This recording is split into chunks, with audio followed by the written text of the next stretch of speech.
आज आपल्याला बनवायची हिरव्या ताज्या वाटाण्याचा वापर करून एकदम छान खमंग चवीची टम्म फुगलेली पुरी। आता ही पुरी तयार करण्यासाठी सगळ्यात अगोदर आपल्याला पुरीचं पीठ मळून घ्यायचं आहे। 1 कप गव्हाचं पीठ घेतलेलं आहे, 1 कप आपण या ठिकाणी मैदा घेतलेला आहे।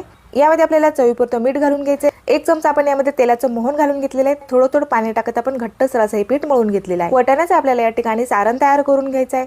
अर्धा कप आपण वाटाणे मिक्सरच्या जारमध्ये घालून घेतलेले आहेत। यामध्ये आपल्याला 1 हिरवी मिरची घालायची आहे, थोडीशी कोथिंबीर घालायची आहे, चाट मसाला घालून घ्यायचा आहे, चवीपुरतं मीठ घालून घ्यायचं आहे आणि मिक्सरला आपल्याला एकदम बारीक असं वाटून घ्यायचं आहे। कढईमध्ये आपण अर्धा चमचा तेल घालून घेतलेले आहे। तेल छान तापल्यानंतर मी यामध्ये जिरे घातलेले आहेत। जिरे आपले छान फुललेले आहेत। तयार करून घेतलेलं वाटण यामध्ये घालायचं आहे आणि वाटण आपल्याला छान तेलावरती परतून घ्यायचं आहे। खमंग चवीचे वाटाण्याचं आपले हे सारण तयार झालेलं आहे।